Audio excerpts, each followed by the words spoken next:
To get going, you've got to have the right circumstances. You know, I think you've got to be severely unhappy, or you've got to have a burning drive to want to do it. And it's got to be so overpoweringly important that it will be the last thing you ever do if you do that. And I think if you can have that attitude to start your own business, then you've got the right attitude, you know.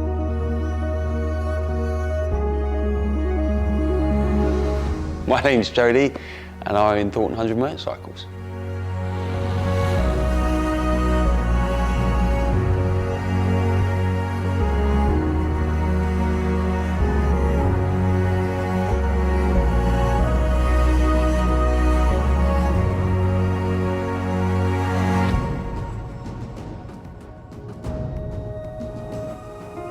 With motorcycles being such a key part of my family, with my dad and my mum and my brothers all riding motorcycles, it was always going to be a natural progression onto two wheels.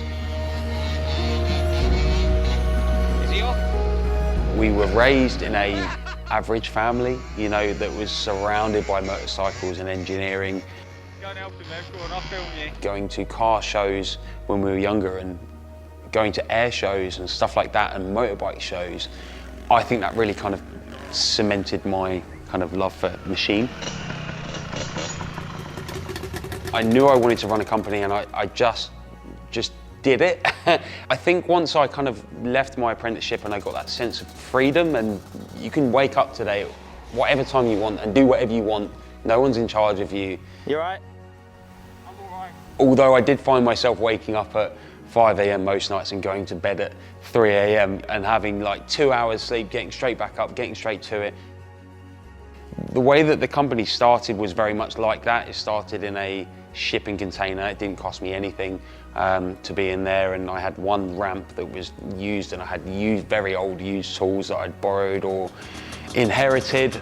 Still got some of my granddad's tools in my toolbox, you know, that we still use. And the biggest issue for me overcoming the hurdle of becoming self-employed was initial upfront capital. So I got a bank loan and I got a credit card, and I remember at one point looking at my bank, you know, 6 months in, and it being nearly minus £20,000, and I've never even seen that number on a screen before, let alone it to be in my name and minus, you know.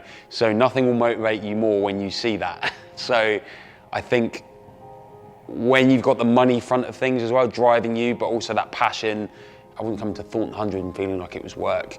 You know, I was just there because I loved it, and I had the freedom to design and do whatever I wanted all day long, every day.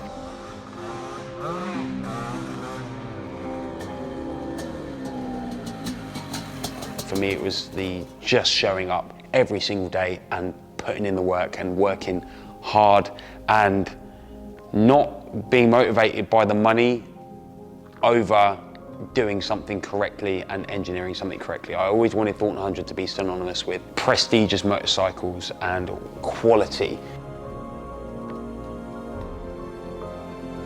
One of my favourite moments of my bike building career was when I rolled into the bike shed show, and Winston Ye was there, and he owns a company called Rough Crafts, and they build bespoke Harley Davidsons and bespoke Harley Davidson parts. And I saw this guy that was like this kind of god of bike building, in my eyes anyway. I walked in, I pushed his bike there, and I put it on the side, and he went, "Is that a Panigale?" I was like, "Yeah, it was a 1299. He was like, "Does it run?" And I said, "Yeah." "Why?" He was like, "Where have you put everything?" When I took that bike apart, it was a bird's nest of wiring, and I'd taken this horrible plasticky thing and turned it into something that was beautiful. You could see all the webbing on the engine, and you could see all of the side panels that I'd handcrafted, the front end that I'd English wheeled, and you know, that bike broke me financially. I had nothing left, and I sold it for, at the time, which was such a significant amount of money. It was £25,000 I sold that bike for. And that was the point where it tipped over from being like struggling, negative, to bang, here's a load of money. You did good.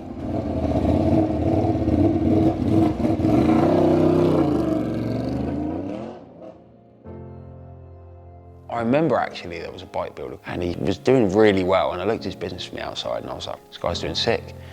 And I remember one day he shut up shop and it was a massive thing in the motorcycle world, and everyone was like, why? And he put a post up actually, his final post. And it was along the lines of, there's only one way to become a millionaire in a custom motorcycle industry, and that is to start off as a billionaire.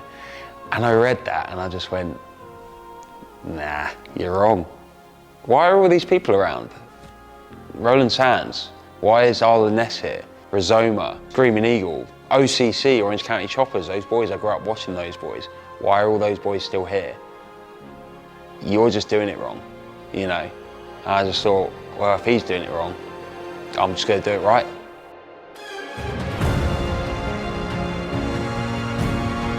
With every new success became a fresh investment into the company, you know, and I was out and networking and being at all sorts of events and just being out there and putting myself out there and doing it. And even though you're tired, even though it hurts, even though you're losing relationships, you know, even though you're losing friends, you just got to push and don't lose sight of that end goal, because there's light at the end of the tunnel. It really is a motivation of, can I do it? And in an inner drive, literally from my bones. And if I'm not pushing, then what is the point?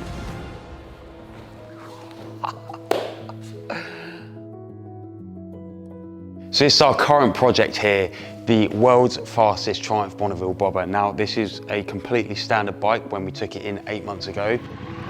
0 miles. This poor thing, it just pulled it out. I'm just saying the thing doesn't know what is coming. We have a monster supercharger on it, nitrous oxide, completely custom built everything. Now, the only thing that is standard on this bike are the engine cases as well. So this thing hopefully will be well over 300 horsepower and weigh at 190 kilos, which is absolutely insane numbers. And there is so much hard work and engineering that goes into this bike, as well as failures as well. Everything that I know about motorcycles, everything I know about engineering has gone into this bike just to make it, honestly, the most special Triumph Bobber in the world. What was like the hardest thing?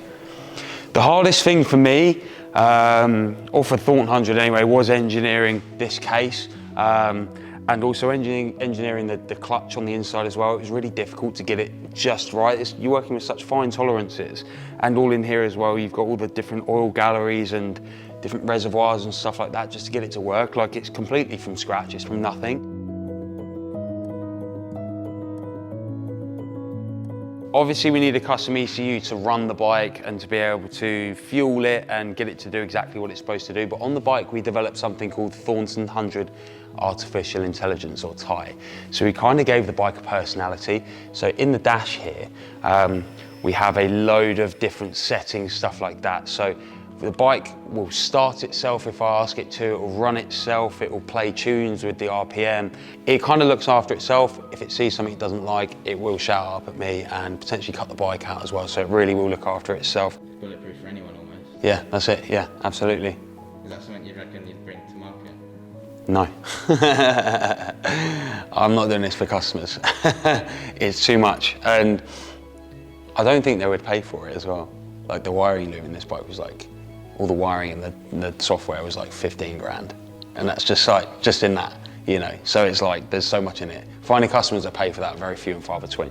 And you've got to be crazy enough to ride it as well, which I am, luckily.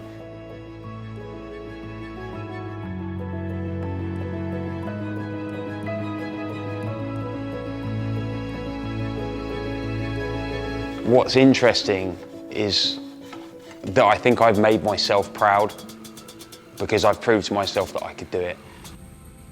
But what is interesting at the same time is I don't think I set my goal high enough.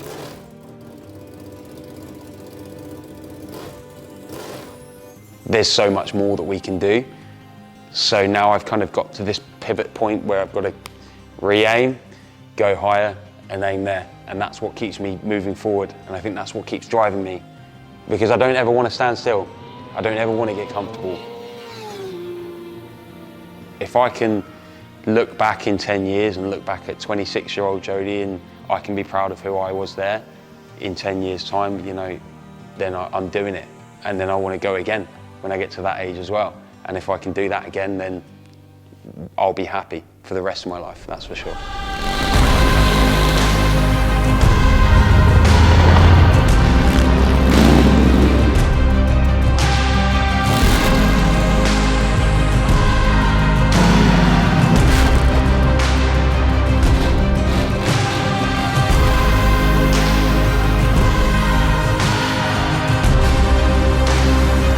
boys.